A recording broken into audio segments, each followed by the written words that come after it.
अस्सलाम वालेकुम। तो लास्ट लेक्चर में हमने फ़्लो चार्ट के बारे में डिस्कशन करी थी कि फ़्लो चार्ट होती क्या है, फ़्लो चार्ट बनती किस तरीके से है, फ़्लो चार्ट के एडवांटेजेस क्या हैं, फ़्लो चार्ट की इतनी इम्पोर्टेंस क्यों है हमारे कंप्यूटर साइंस के अंदर, और आखिर में हमने फ़्लो चार्ट और एल्गोरिथम के दरमियान में डिफरेंसेस को देखा था। अब आज हम जो हैं वो डेटा स्ट्रक्चर को स्टार्ट करने जा रहे हैं कि डेटा स्ट्रक्चर होता क्या है। बेसिकली डेटा स्ट्रक्चर जो है वो एक तरीका होता है डेटा को ऑर्गेनाइज करने का, मैनेज करने का और स्टोर करने का कंप्यूटर के अंदर, ताकि हम लोग इसको आगे फ्यूचर यूज़ के लिए जो है वो ईज़िली एक्सेस भी कर सकें और मॉडिफाई भी कर सकें। अब यहाँ पे कुछ रियल लाइफ एग्जांपल्स हैं। अब जैसे मैं मिसाल दूँ बुक शेल्फ़ की, तो एक बुक शेल्फ़ के अंदर अगर आप कभी लाइब्रेरी गए होंगे तो बुक शेल्फ़ के अंदर जो है वो मल्टीपल सेक्शंस बने हुए होते हैं। कहीं हिस्ट्रीज़ की बुक रखी हुई होती हैं, कहीं साइंसेस की बुक रखी हुई होती हैं, कहीं मैथमेटिक्स की बुक रखी हुई होती हैं, कहीं बायोलॉजी की बुक रखी हुई होती हैं। तो ये पूरे इनके अलग अलग सेक्शंस बने हुए होते हैं ताकि ईज़िली एक्सेस करना आसान हो और ईज़िली लोग जो हैं वो जाके मतलब फॉर एग्ज़ाम्पल मुझे जो है वो अगर कोई बायोलॉजी या मेडिकल से रिलेटेड बुक चाहिए तो मैं उस सेक्शन पे पहुंच जाऊंगा और उस सेक्शन में जाके उस बुक को सर्च करूंगा। तो ये मेरे लिए ज़्यादा आसान है एज़ कम्पेयर टू अगर मेरे पास सारी बुक्स जो हैं वो रैंडमली लगी हुई होंगी, तो मुझे उस पूरे शेल्फ़ को जो है वो चेक करना पड़ेगा उस पर्टिकुलर बुक को फाइंड आउट करने के लिए। सिमिलरली अगर मैं बात करूँ फाइलिंग कैबिनेट्स की, तो फाइलिंग कैबिनेट्स के अंदर भी हम मल्टीपल कैबिनेट्स बना देते हैं फ़ाइल्स को रखने के। मतलब कहीं पे जो है वो पर्सनल डॉक्यूमेंट्स का एक कैबिनेट बना हुआ है, कहीं जो है वो ऑर्गेनाइजेशन के डॉक्यूमेंट्स का कैबिनेट बना हुआ है। तो हमें जो फ़ाइल चाहिए होगी, मतलब अगर मुझे ऑर्गेनाइजेशन से रिलेटेड कोई फ़ाइल चाहिए तो मैं जाऊँगा फ़ाइल कैबिनेट को खोलूँगा, ऑर्गेनाइजेशन वाले कैबिनेट को खोलूँगा और वहाँ से मैं अपनी डिज़ायर्ड फ़ाइल को सर्च करके निकाल लूँगा।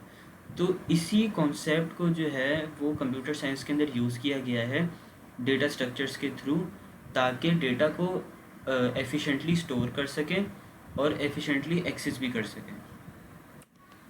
अब सबसे पहले हम जो है वो ट्री डेटा स्ट्रक्चर को पढ़ने जा रहे हैं। अब यहाँ पे हमें वर्ड से ही पता चल रहा है कि ट्री डेटा स्ट्रक्चर है, तो इसका जो कॉन्सेप्ट है वो ट्री से ही आया है। ट्री कौन सा ट्री? Upside down tree. अगर हम किसी भी पेड़ को देखें तो वो ग्रो करना नीचे से शुरू करता है और उसके बाद उसकी शाखें जो है वो ऊपर जाते जाते हुए मल्टीपल हो जाती हैं। तो इसको अगर हम अपसाइड डाउन देखेंगे तो यहाँ पे जो मैंने डायग्राम शो करी हुई है आपको, तो सिमिलर वैसा ही स्ट्रक्चर होता है। ऑब्वियस ही बात है कि यहाँ पे नंबर्स और एरोज वगैरह वो दिख रहे हैं, तो इसको आप इतना रिजेंबल नहीं कर पाओगे, मगर जो कॉन्सेप्ट है वो ट्री से ही आया है। अब यहाँ पे देखा जाए तो हमारे पास जो ये सर्कल्स हैं, इन सर्कल्स को हम कहते हैं नोड्स या वर्टिसेस, और जो ये लाइन से कनेक्ट है हुए हैं ये सारे नोड्स या वर्टिसेस, इन लाइंस को हम लोग कह रहे होते हैं एजेस। अब यहाँ पर इस हर हर नोड को जो है वो कोई ना कोई नंबर असाइन करा हुआ है या नाम असाइन करा हुआ है, आप इसको इस तरह समझ सकते हैं। जो सबसे पहला नोड होता है उस पहले नोड को जो है वो हम रूट नोड कह रहे होते हैं। उसके बाद जो हमारे बाकी नोड्स जो होते हैं उनके कोई स्पेसिफिकली नाम नहीं होता, मगर वो नोड्स जो एंडिंग नोड्स होते हैं या जिनके साथ आगे कोई नोड नहीं लगी हुई होती, तो वो नोड्स जो हैं वो लीफ नोड्स होती हैं। यहाँ पे अगर आप देखें तो जो ग्रीन कलर में नोड्स हैं वो लीफ नोड्स हैं।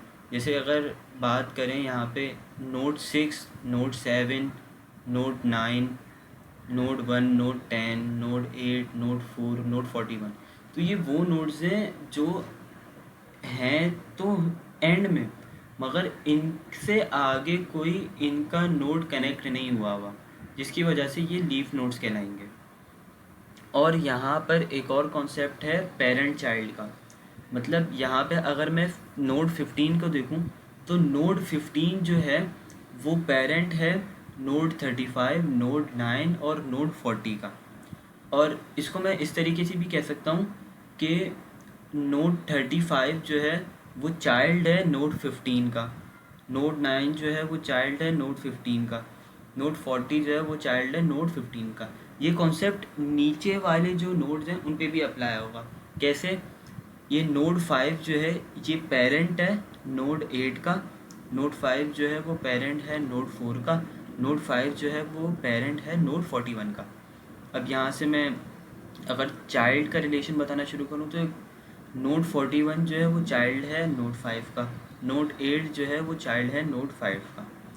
और यहाँ पे बेसिकली हम जब इसको देख रहे हैं तो हम इसको इस तरीके से भी कैटेगराइज कर सकते हैं कि रूट नोड का लेफ़्ट चाइल्ड जो है वो कौन से हैं 35, रूट नोड का जो है वो राइट चाइल्ड जो है वो 40, रूट नोड का जो मिडिल चाइल्ड है वो है 9, इस तरीके से।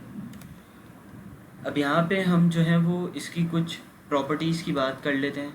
सबसे पहले हमारे पास जो है वो पेरेंट चाइल्ड रिलेशनशिप है, follows a strict parent child relationship, जो मैंने आपको इसमें दिखाया भी कि यहाँ पे पेरेंट चाइल्ड का रिलेशनशिप जो है वो फॉलो हो रहा होता है।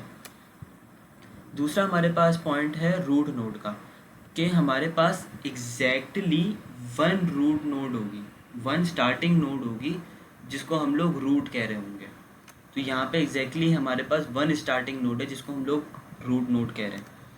उसके बाद हमारे पास कॉन्सेप्ट है साइक्लिक, ए साइक्लिक का, कि हमारे पास जो ट्री डेटा स्ट्रक्चर है वो ए साइक्लिक डेटा स्ट्रक्चर है। साइक्लिक का मतलब ये है कि हमारे पास एक साइकिल या लूप बन जाता है। अब जैसे मैं यहाँ पे बात करूँ, यहाँ पे मतलब कोई भी लूप नहीं बन रहा। अगर मैं यहाँ पे चलना स्टार्ट करूँ या सर्चिंग करना स्टार्ट करूँ तो मेरे पास कोई लूप नहीं बनेगा। हाँ, अगर मैं 6 और 9 के दरमियान में एक एज जो है वो क्रिएट कर दूँ यहाँ पर 6 और 9 के दरमियान में, तो मेरे पास 15, 35, 6 और 9 के दरमियान में एक लूप बन जाएगा। तो उसको मैं साइक्लिक कह रहा हूँगा, साइक्लिक स्ट्रक्चर। मगर यहाँ पे ट्री डेटा स्ट्रक्चर में साइक्लिक नहीं होता, ए साइक्लिक होता है। साइक्लिक होगा तो साइक्लिक कहलाएगा, अगर साइक्लिक नहीं होगा तो हम उसको ए साइक्लिक डेटा स्ट्रक्चर बोलेंगे। उसके बाद हमारे पास जो है वो मौजूद है नॉन लीनियर एंड हायरार्किकल। यहाँ पे हमारे पास जो डेटा स्ट्रक्चर मौजूद है, ऑब्वियस सी बात है कि यहाँ पे नॉन लीनियर डेटा स्ट्रक्चर है, सीक्वेंस में नहीं है। यहाँ पे ये हायरार्की को फॉलो करते हुए जा रहा है। अगर फॉर एग्जांपल मुझे 10 तक पहुँचना है तो मैं एक हायरार्की को फॉलो करते हुए 10 तक पहुँचूँगा। पहले मैं 15 से 35 पे जाऊँगा, 35 से 3 पे जाऊँगा, 3 के बाद 10 पे पहुँचूँगा। ठीक है, मेरे पास अगर लीनियर डेटा स्ट्रक्चर होता तो फिर मैं जो हूँ वो स्किप नहीं कर रहा होता किसी भी चीज़ को, किसी भी नोड को स्किप नहीं कर पा रहा होता, मैं सब नोड्स को ट्रेवर्स करके जा रहा होता। यहाँ पे मेरे पास ट्री डेटा स्ट्रक्चर में एक एज का फॉर्मूला होता है एजेस को फाइंड आउट करने का। जितने आपके पास नंबर ऑफ़ नोड्स हैं उसमें से आप 1 माइनस कर देंगे तो उतने नंबर ऑफ़ एजेस आपके ट्री के अंदर मौजूद होंगे। अगर मैं पिछले वाले ट्री के ऊपर इस एग्जांपल को अप्लाई करूं तो मैं टोटल नंबर ऑफ़ नोड्स को गिनता हूं कि कितनी है।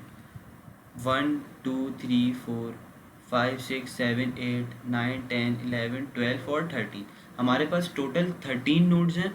अब इन 13 नोड्स टोटल 13 नोड्स हैं, 13 में से 1 माइनस कर हमारे पास 12 आ गया, तो हमारे पास 12 एजेस होने चाहिए। अब हम गिन लेते हैं 1 2 3 4 5 6 7 8 9 10 11 12। तो यहाँ पे हमारा फॉर्मूला जो है वो वेरीफाई हो गया कि हमारे पास ट्री डेटा स्ट्रक्चर के अंदर नंबर ऑफ एजेस निकालना है, तो उसके लिए हमारे पास फॉर्मूला है number of edges is equal to number of nodes minus 1। अब इसके बाद हमारे पास जो है वो है graph data structure. Graph data structure भी जो है वो हमारे पास नोड्स और एजेस को मिला के बन रहा होता है। यहाँ पे नोड्स को हम वर्टिसेस भी कह रहे होते हैं और नोड्स को हम वर्टिसेस भी कह रहे होते हैं, और हमारे पास ये भी जो है वो एजेस के थ्रू कनेक्टेड होते हैं। अब यहाँ पे इसकी हमारे पास कुछ प्रॉपर्टीज़ हैं। अब यहाँ पे हमारे पास एक तो ये भी नॉन लीनियर है और ये नेटवर्क बेस है। नेटवर्क बेस इसलिए कह रहे हैं क्योंकि आप इसके ऊपर बहुत सारी कंप्यूटर की भी एग्जांपल्स को अप्लाई करके जो है वो देख सकते हैं। लाइक आप हर एक नोड को एक कंप्यूटर समझो और उसके बाद आप इसको विजुलाइज कर लो कि जिस तरह हमारे पास ईमेल्स के लिए नेटवर्क के थ्रू कंप्यूटर्स कनेक्टेड हुए होते हैं ना, तो उस तरह से हम जो है वो इसको समझ सकते हैं। इसी वजह से इसको जो है वो नेटवर्क बेस्ड कह रहे हैं। नॉन लीनियर तो ये वैसे भी है, ये हमें दिख रहा है क्योंकि यहाँ पे एक सीक्वेंस को नहीं फॉलो कर रहे ना, यहाँ पे हम किसी भी पाथ के थ्रू जो है वो ट्रैवल कर सकते हैं।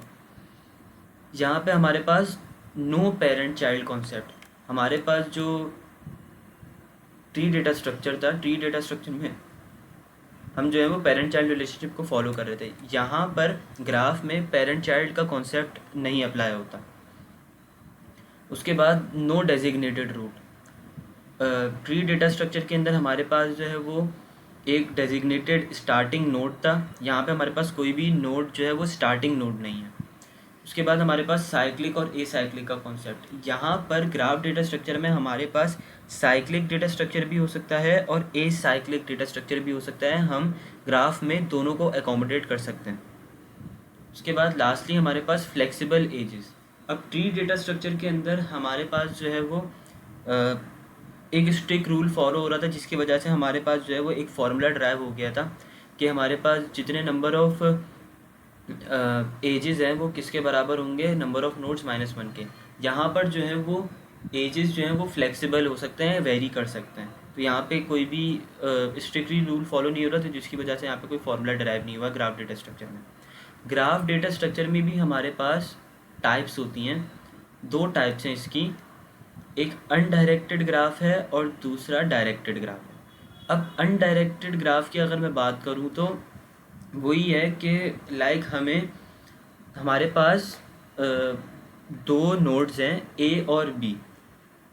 अनडायरेक्टेड ग्राफ में हम ए से बी भी ट्रैवल कर सकते हैं और बी से ए भी ट्रैवल कर सकते हैं, इसमें कोई रिस्ट्रिक्शन नहीं है और इसको हम लोग सिंपली प्लेन लाइन से ही जो है वो रिप्रेजेंट कर रहे होते हैं। यहाँ पे जिस तरह डायग्राम में दिखाया हुआ है कि मैं अगर नोड 1 पे खड़ा हूँ तो नोड 1 से मैं नोड 0 पे भी जा सकता हूँ, नोड 0 से नोड 1 पे भी आ सकता हूँ। सिमिलरली नोड 1 से नोड 2 पे भी जा सकता हूँ, नोड 2 से नोड 1 पे भी आ सकता हूँ। तो अनडायरेक्टेड ग्राफ में बेसिकली हमारे पास ट्रैवलिंग में कोई रिस्ट्रिक्शन नहीं होती। उसके बाद हमारे पास है डायरेक्टेड ग्राफ। डायरेक्टेड ग्राफ को हम डायग्राफ भी कह रहे होते हैं। डायरेक्टेड ग्राफ में हमारे पास पर्टिकुलरली डिफाइंड डायरेक्शंस होती हैं, उन डिफाइंड डायरेक्शंस पे ही हम ट्रैवल कर सकते हैं, उसके अलावा हम ट्रैवल नहीं कर सकते। अब जैसे जहाँ पे मैं मिसाल के तौर पे बात करूँ, मेरे पास एरो बना हुआ है नोड ए से बी पे, तो मैं नोड ए से नोड बी पे जा सकता हूँ, मगर मैं नोड बी से नोड ए पे नहीं आ सकता अनटिल एंड अनलेस कि नोड बी से नोड ए पे भी कोई डायरेक्टेड एरो बना हुआ हो। अब यहाँ पे अगर मैं डायग्राम की बात करूँ तो डायग्राम में मैं अगर नोड 1 पे खड़ा हूँ तो मैं नोड 1 से नोड 0 पे तो जा सकता हूँ, मगर मैं नोड 0 से नोड 1 पे वापस नहीं आ सकता। सिमिलरली मैं नोड 1 से नोड 2 पर नहीं आ सकता, क्योंकि यहाँ पर मेरे पास रिस्ट्रिक्शन हुई भी है कि मैं नोड 2 से नोड 1 पे जा सकता हूँ, नोड 1 से नोड 2 पे नहीं आ सकता। अगर मैं यहाँ पे ट्रेवर्स करना चाहूँ तो मैं ट्रेवर्स किस सीक्वेंस में कर सकता हूँ मैं आपको बताता हूँ। मैं नोड 1 पे खड़ा हूँ, नोड 1 से एरो जा किधर रहा है, नोड 0 पे, मैं नोड 0 पे आ गया। नोड 0 से एरो किस तरफ जा रहा है, नोड 3 पर, मैं नोड 3 पे आ गया। नोड 3 से एरो किधर जा रहा है, नोड 4 पर, मैं नोड 4 पर आ गया। नोड 4 से एरो जा किधर रहा है, नोड 0 पर, तो मैं नोड 0 पे आ गया। नोड 0 से एरो जा किधर रहा है, 2 जगहों पे जा रहा है, नोड 3 पे जा रहा था और नोड 3 पे जा रहा था और नोड 2 पे जा रहा था। मैंने पहले नोड 3 पे ट्रेवर्स कर लिया था, अब मैं नोड 2 पे चले जाता हूँ।